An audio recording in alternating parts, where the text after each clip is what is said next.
All right, so if we can cool here with Joe Louis Walker. How you doing, man? I'm okay. I'm pretty good. How are you? Good, good. I understand you're about to go on tour. You got a big 2-week festival, the Mystique Blues Festival, Yes. and I understand you just went back in the studio. Is that right? Yeah, I've been in the studio for quite a while here doing different projects. And you're gonna do a follow up to Everybody Wants a Piece. Oh yeah, we're doing that. I'm doing an acoustic record with a couple of people. Should be out in May. Doing an acoustic record, and I've just been doing sessions for different musicians too. Oh, good for you, man. Yeah. Now you work with Paul Nelson. Did you ever get a chance to work with Johnny Winter? Johnny played on my not the last album, but the album before that. He played on a live album that I did called Live Blues Conspiracy. Oh, that's very cool. Mhm. Now, you played with more musicians by the age of 18 than most ever do in their life. Well, I was just fortunate to be at the right place at the right time, I think. Now, I understand you played with Jimi Hendrix. What was that like? Well, just sitting around, jamming around, and stuff like that. It wasn't, I sit around and jam with a lot of people. It was, it was fun hanging out, we had parties and stuff like that. Very cool. It had been a very unique experience. Well, I jam with a lot of people, it wasn't, I tell everybody, when, about 1968, 69, I mean, when a lot of things were going on at the time, I don't think, you really, in the moment, you think, in the moment you don't think, oh my God, I'm jamming with Mose Allison. You don't think that in the moment. You just, wow, man, this is great. This is fun. This is, I grew up listening to Mose Allison. So, being able to sit on stage and play with them, it's something that everybody can't say they've done. Right. And so that's, to me, that's what's unique about those experiences. Now, do you ever look back now and just think to yourself, you just can't believe how many people you jam with, or is it just something that you just do all the time now? Sometimes I can't believe it. Sometimes, it's, when it's certain things, I think the most unique thing about it is to try to remember all the stuff that you did, and then when you're trying to remember, something else pops up that you didn't, that out of left field, you say, oh my God, man, I remember that, or somebody comes up to you and says, well, you were on so-and-so's last gig, or you were on so-and-so's last record, and then you start thinking, well, wow, it's something that, that's in the record books. Yeah, good for you, man. You played with some of the greats, and you're one of the greats yourself. Thank you. Now, how do you feel about the blues? I mean, as far as it's never been properly promoted. I mean, it's never got the big push that pop or rock gets. Well, I don't know. What can you say? You can't. The best way I ever heard it discussed was you can't complain about the people that ain't there. You know what I mean? So you just got to play to the people that are there. The blues has it's never been promoted on the scale with rock, pop, or even country music here lately. So it's go figure why. I think if somebody could figure that out, it'd be the $54,000 question. Now, does it bother you that America pays more attention to big-name artists covering blues than the legend themselves? I mean, for example, like Rolling Stones doing Little Red Rooster got more play than Howlin' Wolf. Well, there's a difference between just what you just said, the Rolling Stones doing Little Red Rooster, and somebody else doing a TV star doing some blues song. There's a big difference. Number one is that when the Rolling Stones did Little Red Rooster, I say 75% of America didn't know nothing about no blues. So then, the Rolling Stones helped people to know about the blues, number one. Number two was when the Rolling Stones, the record company didn't want them to let that record out, and the Rolling Stones insisted that the record came out. It became a number one hit. I knew Willie Dixon very well. He was very happy to have a number one hit that he wrote. I knew the Wolf. He was very happy that the Stones made Shindig, the TV show, put the Wolf on TV. The first and last time American blues man of that stature has been on national television. So, personally, I can't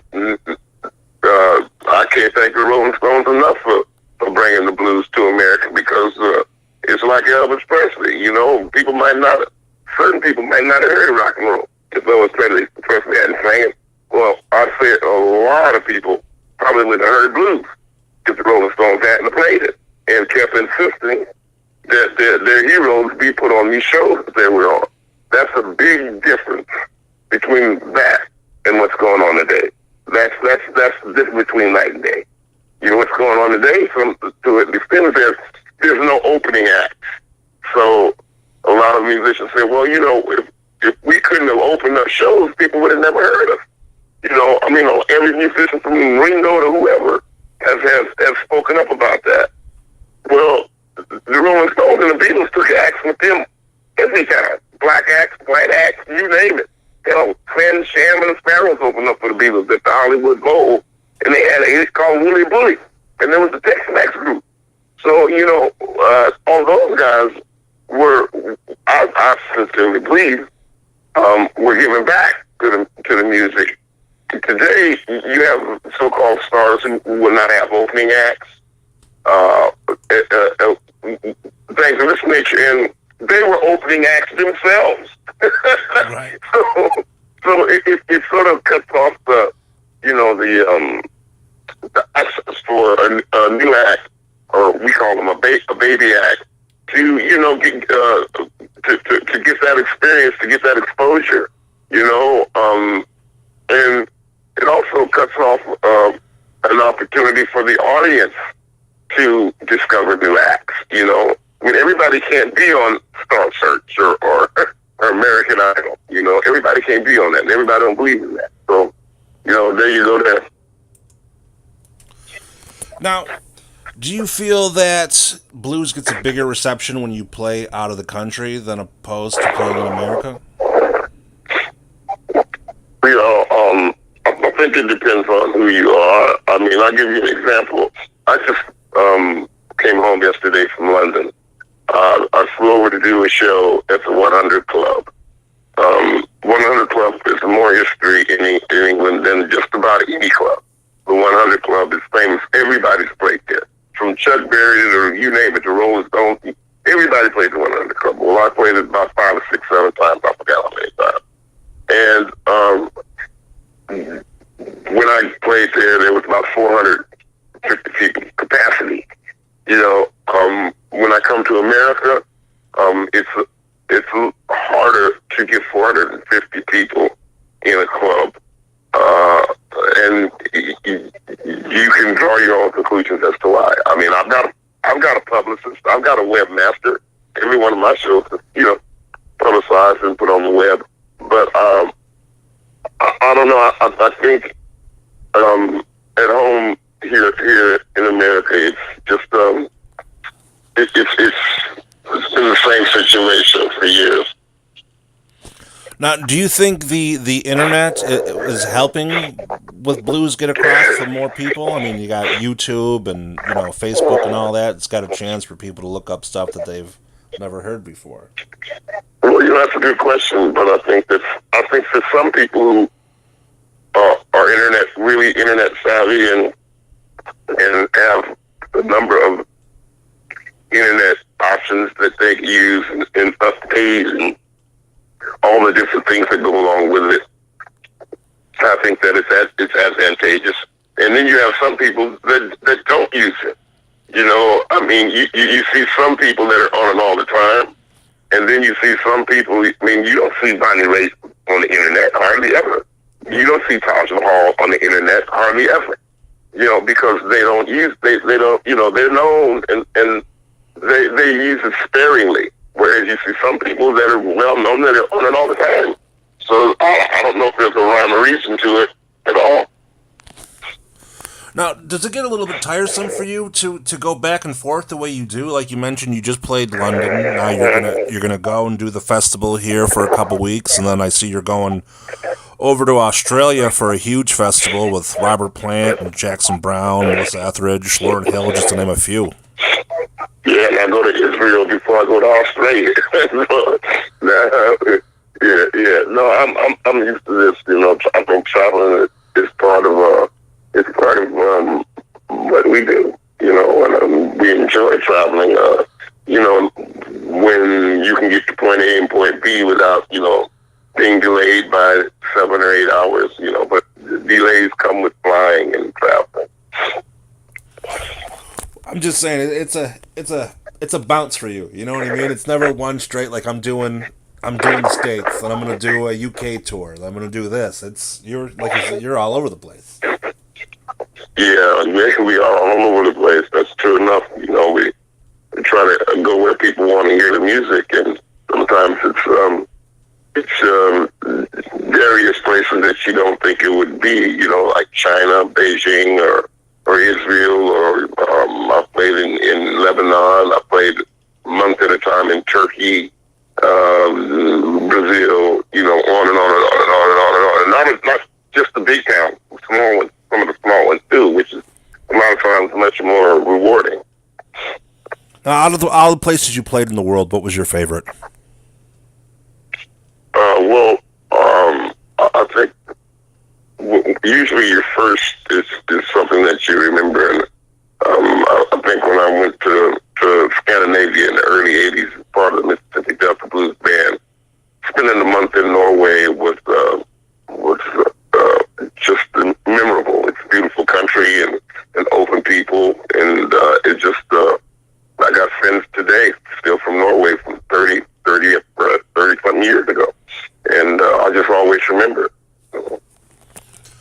Now you're playing the Byron Bay Blues Fest. I mean, and that lineup there that rivals some of the bigger festivals that we have here in the States. I mean, that'll go head to head with Coachella or Lollapalooza or anything like that. Anything.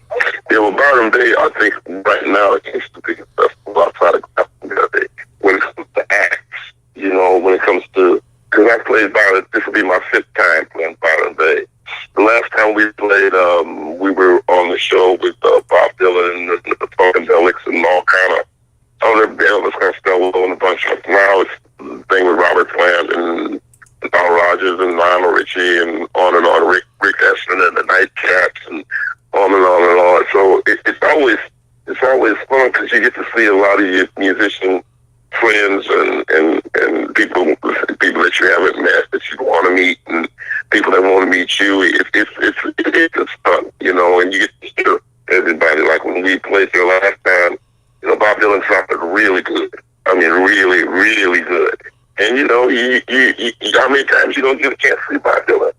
You know, yeah, right. Not very many. You know, I mean, he's doing a lot now, but I think another thing about those festivals that since they have so many world-class acts, everybody ups their game, you know?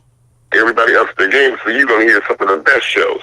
Because, you know, you some indoors on the show, you know, from Africa. So you have all the best of the best. You have Prince's Band, New Power 5 Generation. So everybody's going to want to be good, you know? And it's I think that's good, a healthy, you know, sort of competition. Now, you took some time off of the blues to go and focus on gospel. What made you want to return back to the blues? Well, I played gospel for 10 years. To me, music is music.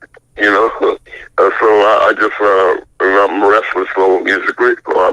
I did 10 years of gospel, and I just came back to playing blues. I had unfinished business with the blues. Now I see that you're part of the Keys to the Kingdom shows. Those are just little things that I do a little residency once in a while at the Falcon in Marlboro, New York, and I've done them with younger musicians as my guests. I've done them with different people. So this time around, I'm doing it with keyboard players, great keyboard players, and I think need more recognition from Eric Finland, who played with me for a couple of years. Graduated from Berklee School of Music. Bruce Cass, who taught at Berklee School of Music and was Eric's professor. And we have Jeremy Baum, who's a great keyboard player, who played with Shanika Copeland and many baby singers and whatnot. So we're doing each one of those guys a week. I can only do 3 weeks because the other week I'm going to be in Mystique. So it should be fun.